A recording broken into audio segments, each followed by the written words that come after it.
শহরের সবাই তাতে অংশ নিল, কিন্তু সেই আসরে উপস্থিত ছিলেন না সেই মহিষী নারী, যিনি আসলেই জান্নাতের রানী। সেদিনের ঝলমলে সেই অনুষ্ঠান থেকে অনেক দূরে এক নিঃশব্দ ঘরে বসেছিলেন ফাতেমা রাদিয়াল্লাহু তাআলা আনহা। তার চোখে অঝোর ধারায় পানি ঝরছে, চারিদিকে এক অদ্ভুত নিস্তব্ধতা। সেই ঘরে কোনো খাবার নেই, অথচ তার কলিজার টুকরা দুই সন্তান হাসান ও হুসাইন ক্ষুধার জ্বালায় অস্থির হয়ে উঠেছে। ক্ষুধার যন্ত্রণা সহ্য করতে না পেরে হযরত হাসান রাদিয়াল্লাহু তাআলা আনহু ঘরের মধ্যে প্রবেশ করলেন এবং কাঁপা গলায় বললেন, আম্মাজান, আমাদের খুব ক্ষুধা লেগেছে, আর আমরা সহ্য করতে পারছি না, কিছু খাবার দাও। এই কথা বলে দুজনেই কাঁদতে লাগলো। এই দুই শিশুর কান্নায় ঘর যেন কেঁপে উঠল। ফাতেমার বুক ফেটে কান্না আসতে লাগলো। চোখ তুলে আকাশের দিকে তাকিয়ে তিনি বললেন, হে আল্লাহ, আমি তো না খেয়ে থাকতে পারি, আমি তো ধৈর্য ধরতে পারি, কিন্তু এই নিষ্পাপ শিশু ক্ষুধায় কাঁদছে, আমি কিভাবে তা সহ্য করি? আমার ঘরে কোনো খাবার নেই, কোনো অর্থ নেই। হে আমার রব, আমি এখন তাদের মুখে কি তুলে দেব? তোমার রহমত থেকে আমাদের কোনো ব্যবস্থা করে দাও। তাদের এই কান্নায় সেদিন যেন আসমানের আরশও কেঁপে উঠল। ফেরেশতারাও দুঃখ প্রকাশ করল।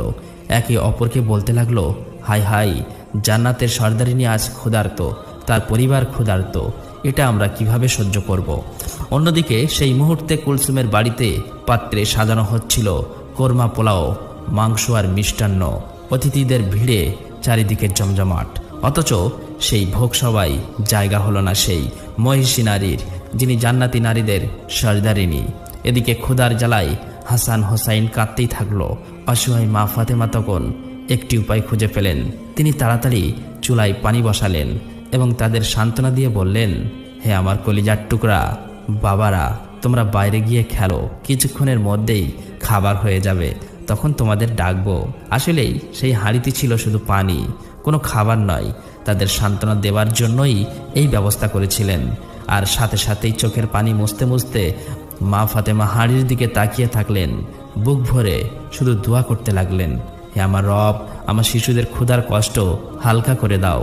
অন্যদিকে একজন রাঁধুনি অন্যজনকে বলল, যাও মা কুলসুমকে ডেকে আনো, সমস্ত কিছু প্রস্তুত হয়ে গেছে। অতঃপর সেই মুহূর্তে মা কুলসুম অতিথিদের জন্য আয়োজনের তদারক করছিলেন। যখন তিনি রান্নাঘরে গিয়ে খাবারের ঢাকনা একে একে খুললেন, তখনই স্তব্ধ হয়ে গেলেন, চোখ বিস্ফারিত হয়ে গেল। তিনি দেখলেন সব পোলাও, সব কোরমা, সব মাংস, সব খাবার পাথরে পরিণত